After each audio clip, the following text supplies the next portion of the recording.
The Federal Communications Commission has determined the following content to be emotionally harmful. Snowflakes should not view this content under any circumstances, even if supervised by a G.I. Joe, Navy SEALs, Army vet, or someone with good common sense.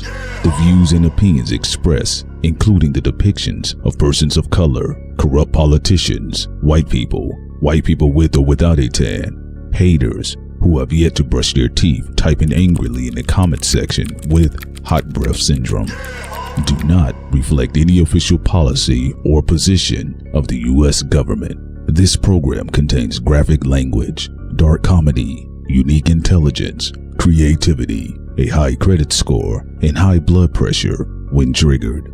This program has also been accused of racism, violence, misogyny, mansogyny, feminism, MGTOWism, defacement of celebrities, and of course, being a bully. Welcome to Thought Crimes.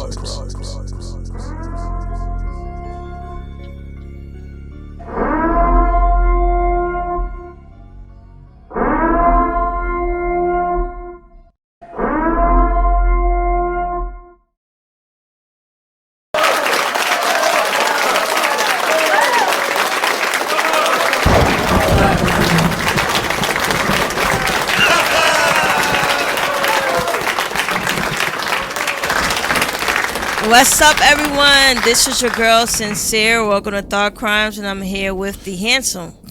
What's up, baby? I appreciate you so much, Sid. Thank you so much, beautiful. Yes, this is your man, P. Solo Prince Solomon, back in the building.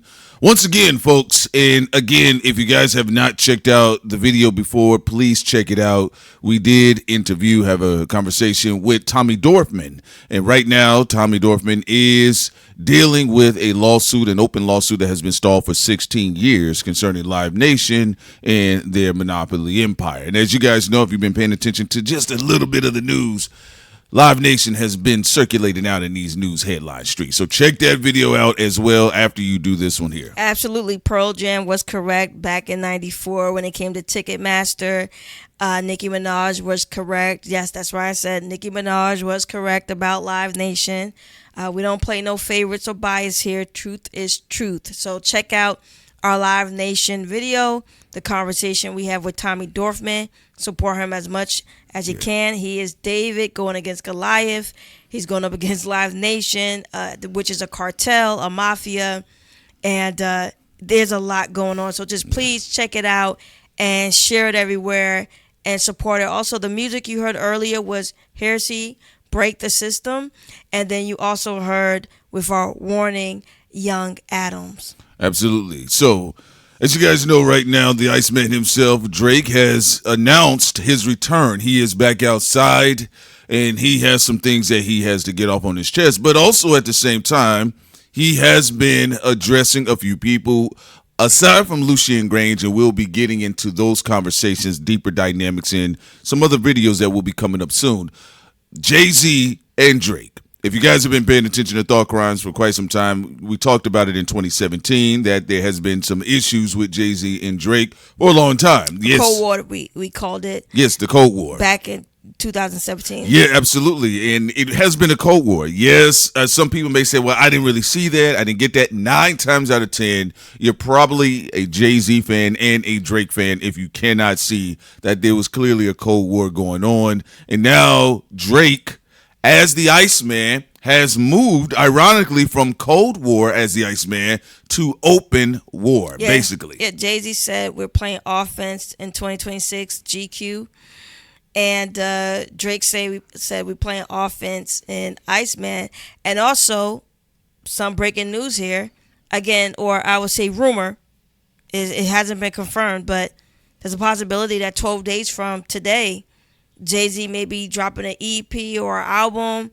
Maybe he's going to try to summer jam Drake like he did a long time ago when it came to Prodigy. Do he still have it? Does Jay-Z still have it in them dreadlocks at the age of 80?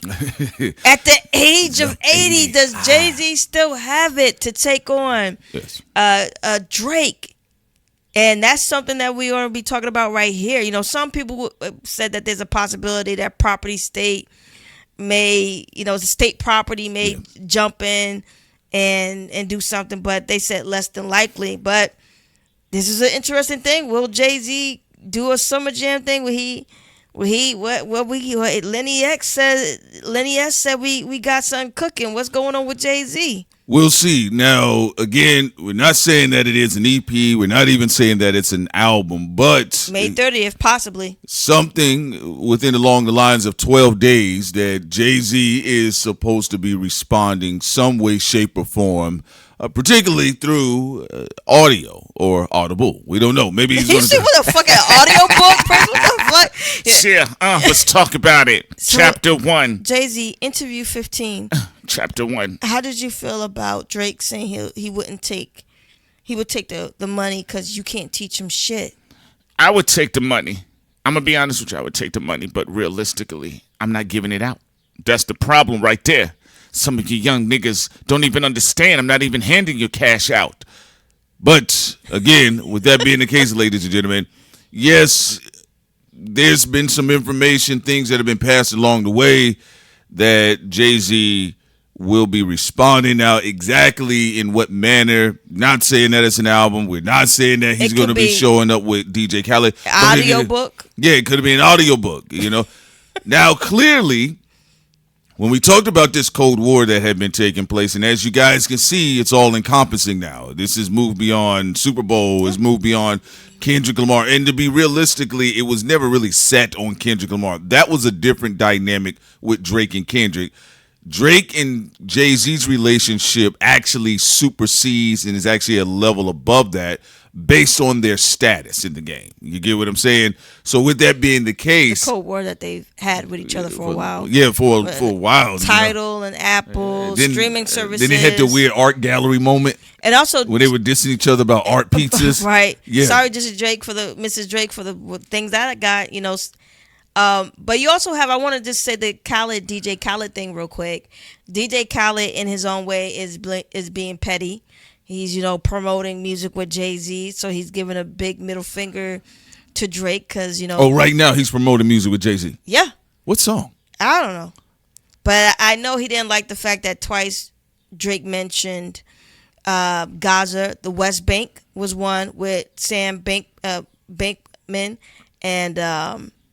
And then you also had when he said basically that DJ Khaled won't say free Palestine, which he still hasn't, by the way. Yeah. So, early on we had people, shouts out to the people in our comment section in the think tank. I like when we get a chance to, convince you all, along the way. But early on, there were people that said they just don't see it. They've done records together.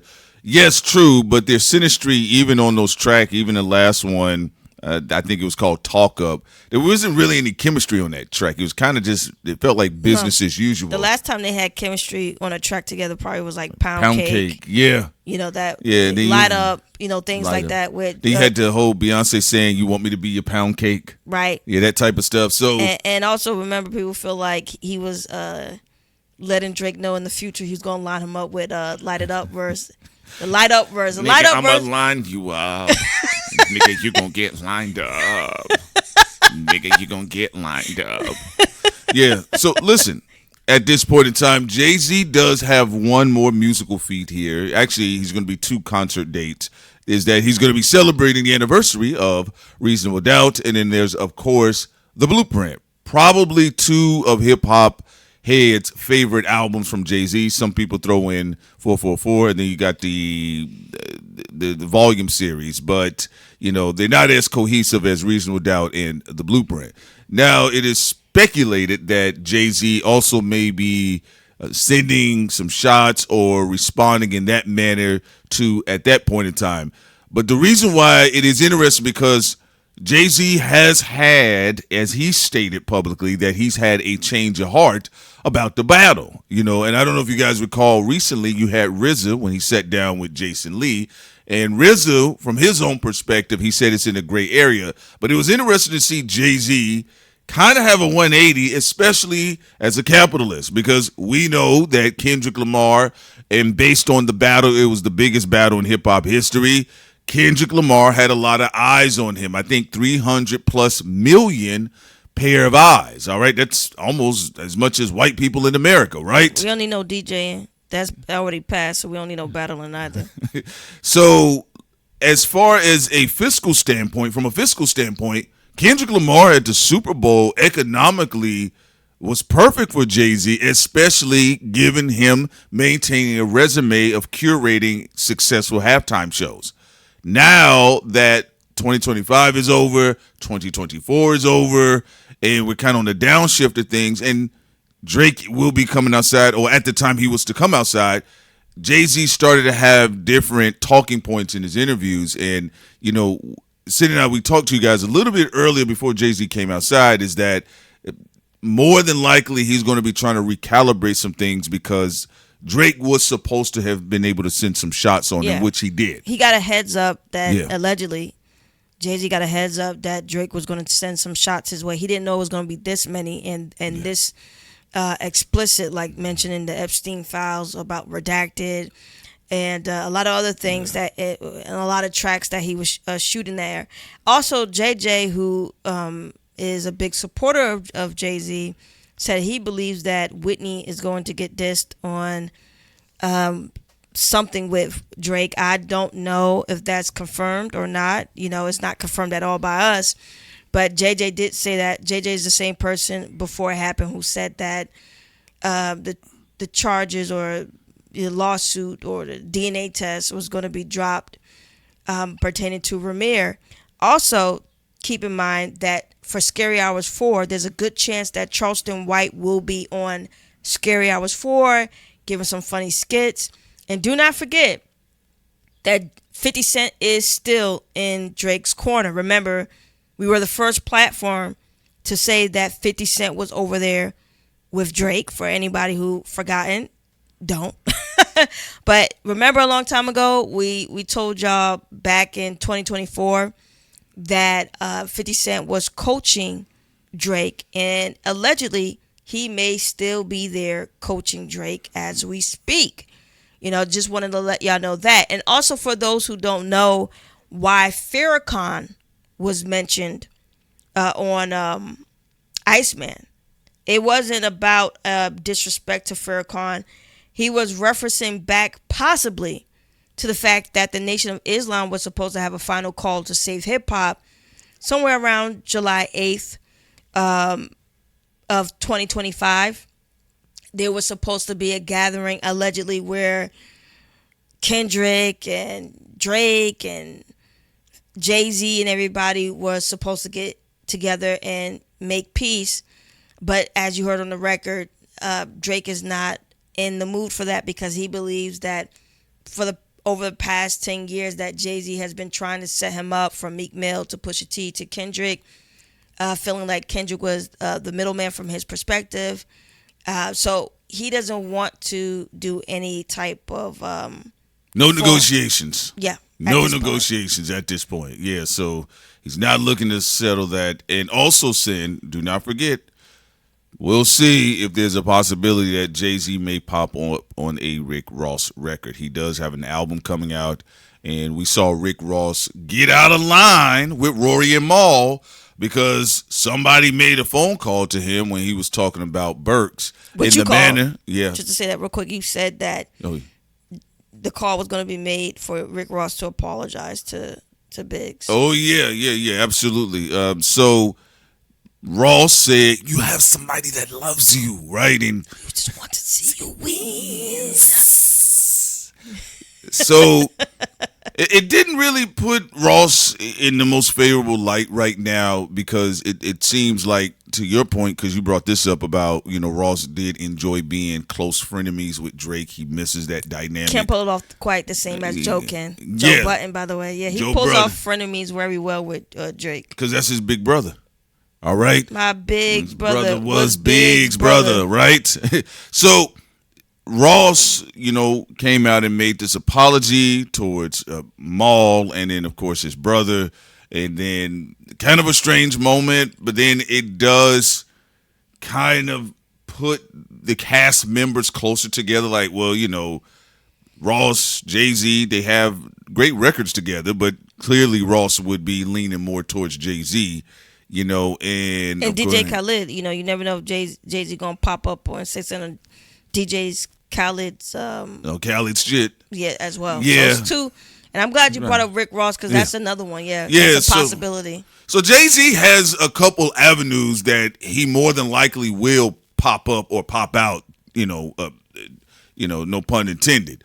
But the reason why we just putting this out here because yes, Jay-Z was made aware, and we talked about this, that he was going to be receiving some shots on Iceman, but it wouldn't have the expectation wasn't that it was going to be this recent because actually Drake has a lot of shots for Jay-Z all through his album, and Jay-Z is a part of hip-hop history, and if you have been a millennial, you grew up, you've watched and seen how he's moved, and one thing Drake is pretty astute about is that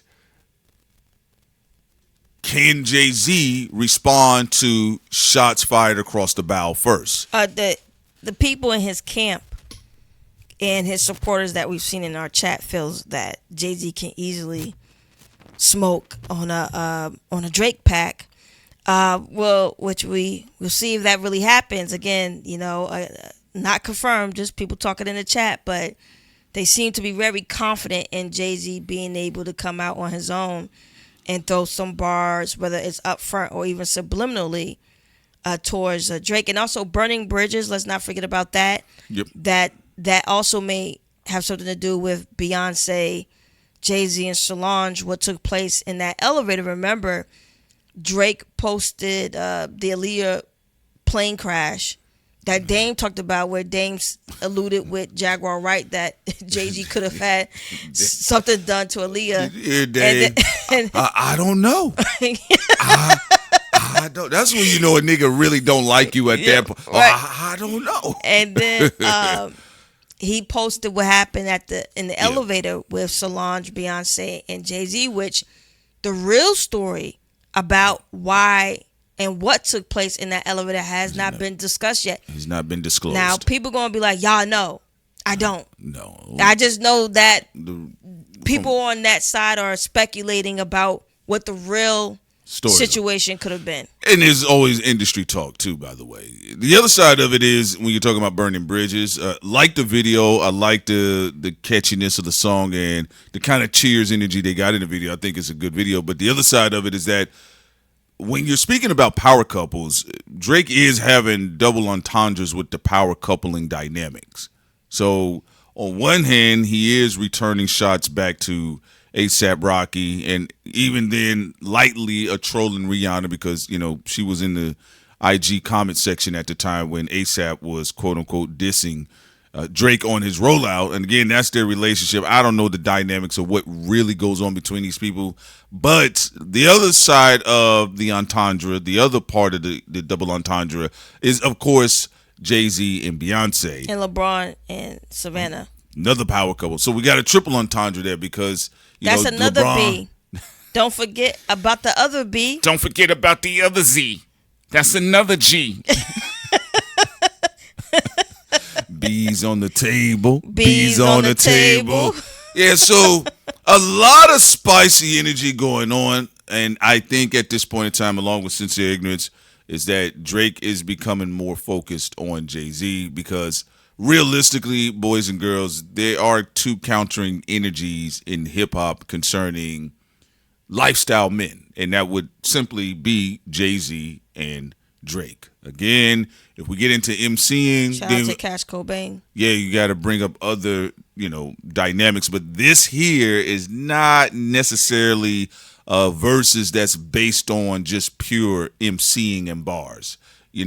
Also, like Sid stated, there are people that believe Jay-Z is going to cash into his cultural cachet, but he will be more than likely making a pop-up somewhere within these next 12 days. So we're just putting this out here for you all. You can leave your comments in the section, of course. If that's saying, is there any other thing that we may have forgotten with our agenda? Hey, guys, you know our Thought predictions. Crime's got an agenda. You know our predictions have been right 90% of the time, and I do not say this with ego. I say this with Calm down. Fuck you mean? I'm 99%. Like, yo, you hear this girl? Like, yo, where you from? I'm from Jersey, ho. Where you from? Shit. Come on now, like bring it down, son. What are you talking about? Have you ever hung out with Jersey people, ho? I used to move weight in Jersey. How much weight? It was alright. I had to go to Virginia. Let's go.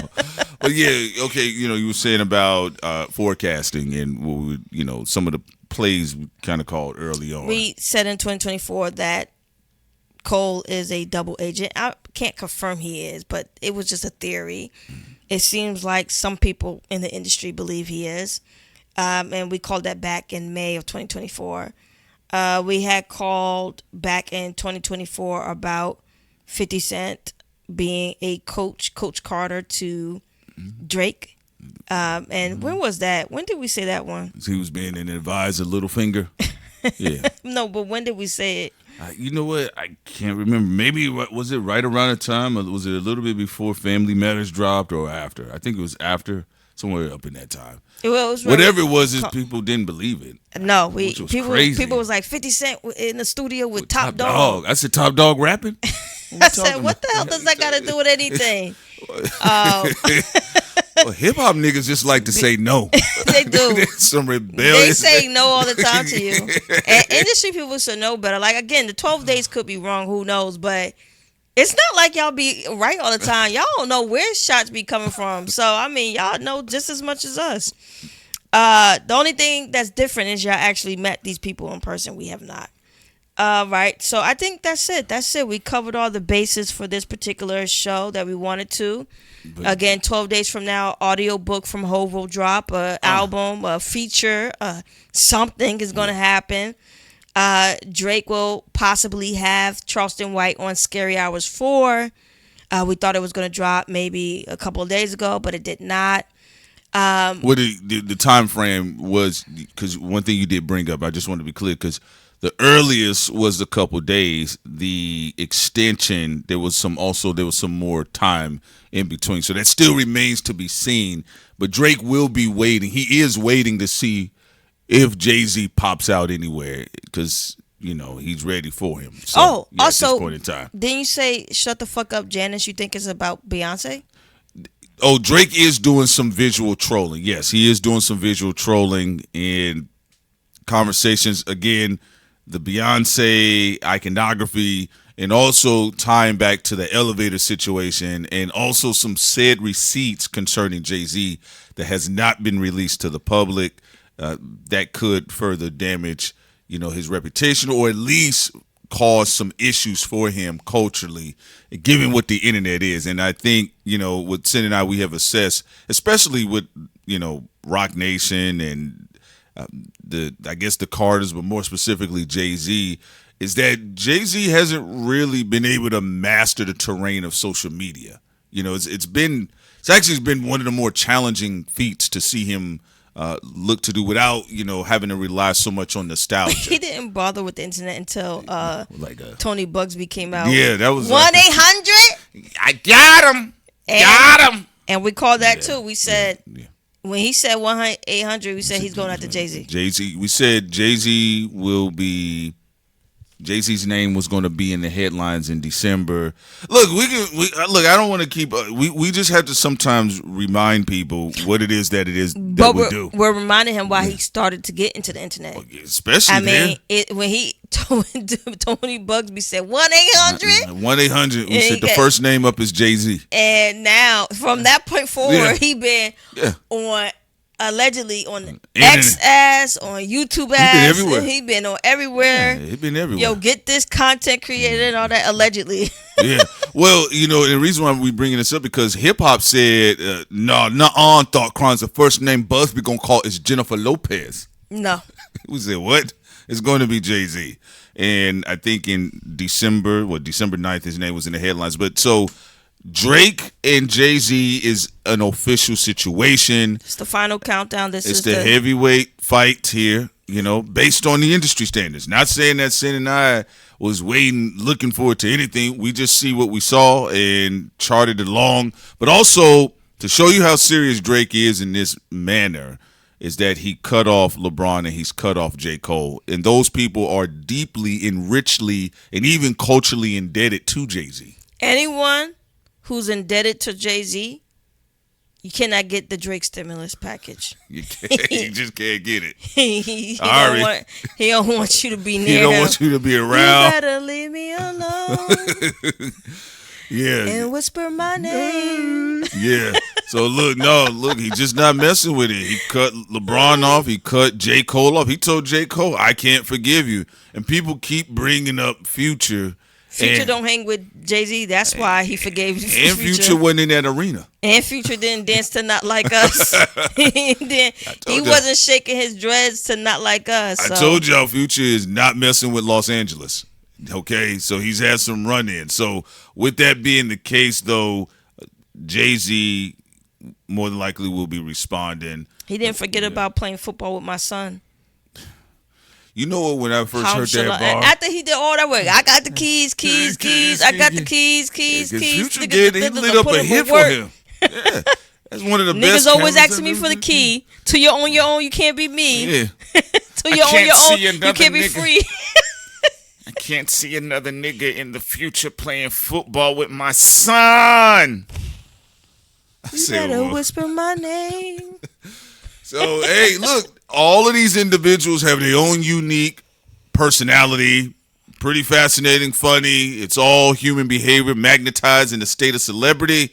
So, again, Jay-Z is, because he's playing offense. Remember what he said. He did the interviews. Your Offense because he knew Drake was going to be throwing some shots at him. And you're going to see a civil war between industry podcasters or streamers, pro Jay-Z, pro Drake. You're going to see that happen. The online war is already taking place, And even on the frequency of these Jay-Z discs, they're literally coming back to back with each track. So like within I would say after the first track of Iceman, probably like three or four tracks, he's given Jay-Z subs back to back. And then he's also putting Kendrick in the middleman situation. He says he's going to be focusing more so on Jay-Z because too many times for him, Drake's perspective, and from what we've heard, is that every time something goes down, Jay-Z's locks are in the room. Scooby-Dooby-Doo, where are you? I got some work to do now. That's you funny. know we got a mystery. It's gonna niggas think it's me. I love y'all. Hit times 3. All right, Drizzy do. You think I'm coming after you now? You know there's a lot of lying, lot of rhyming all on these tracks. Don't come back, Iceman. But anyway, let me stop, y'all. So we're going to be monitoring the situation, of course. You guys know on our Patreon, ladies and gentlemen, boys and girls, and everything in between, we also keep up to date on what's been going on in politics as of recently, what's been going on with the House, the Senate, the Voting Rights Act, VRA, and what's been going on in the South, of course. That's where we are. And we're also making sure, some of the more fun things like, anime. Be More, she got some anime segments that she's going to be breaking down pretty soon. Sincere is going to be having her own situation with her segments, and we're all going to be talking about that too, reviewing films as well, getting ready for holidays and things of that nature. So please, you guys get over to our Patreon. We have diversity in content. Don't tell Nick Fuentes, all right?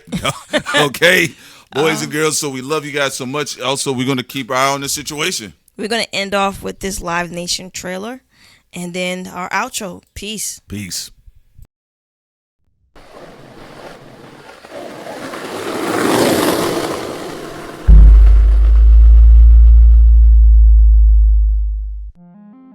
Thought Crimes. A landmark federal antitrust trial against Ticketmaster parent company Live Nation got underway this week with the first witness testifying today. The Justice Department, multiple state attorneys general, and Washington, D.C. in 2024 initially filed the suit against Ticketmaster and Live Nation. It alleges they've illegally dominated the live concert industry by monopolizing tickets, bookings, venues, and promotions. This morning, the way fans buy tickets for concerts could be changing forever as a jury in New York finds Live Nation acted as an illegal monopoly. Dozens of states sued Live Nation and its subsidiary Ticketmaster, claiming they illegally dominated major concert venues and kept ticket prices too high. Breaking news, a verdict has been reached in the antitrust trial against entertainment giant Live Nation. A jury found Live Nation unfairly created a monopoly over the ticket market. Live Nation owns Ticketmaster. So any global tours, Ticketmaster's, and like if you're buying tickets from Ticketmaster, you're paying Live Nation. And Rock Nation, Live Nation, same thing. Live Nation owns all these subsidiaries, so it's Live Nation Entertainment.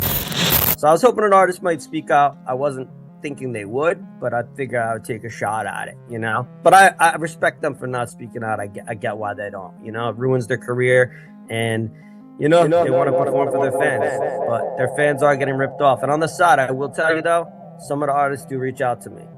And some of them, I won't name them because I never do that. And as I say, anybody reaches out to me with anything, it's confidential, and that's how it works. What's up, everyone? Welcome to Thought Crimes. This is your girl, Sincere, and I'm here with... Yo, this is your man, Prince Solomon, in the building, folks. And right now, we have a special guest. We're going to be talking to Tommy Dorfman. He's been going back and forth battling Live Nation. And he's also going to be breaking down how he's been able to have to deal with this situation. What does this mean for artists and all the ins and outs? And basically, it's a mafia. Matter of fact, it's larger than the mafia. It's 2 sets of books and everything of that nature. It's a cartel. It's a cartel. And you're about to hear Tommy break down his life, his background, and we get into all the background information on what's taking place. And also, please, make sure you show Tommy support because he is going up against a giant.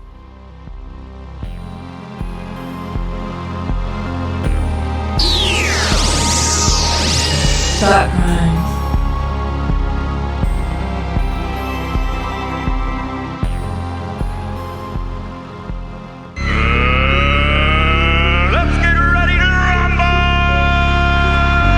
Perhaps you shouldn't turn your back on me. Is that a challenge? You either die a hero, or you live long enough to see yourself become the villain. White folks are nosy. They have specials. Nosy specials. Why does a bee make honey? You ain't a bee. Why do you give a fuck? Where's the kaboom? There was supposed to be an earth-shattering kaboom. If he dies, he dies.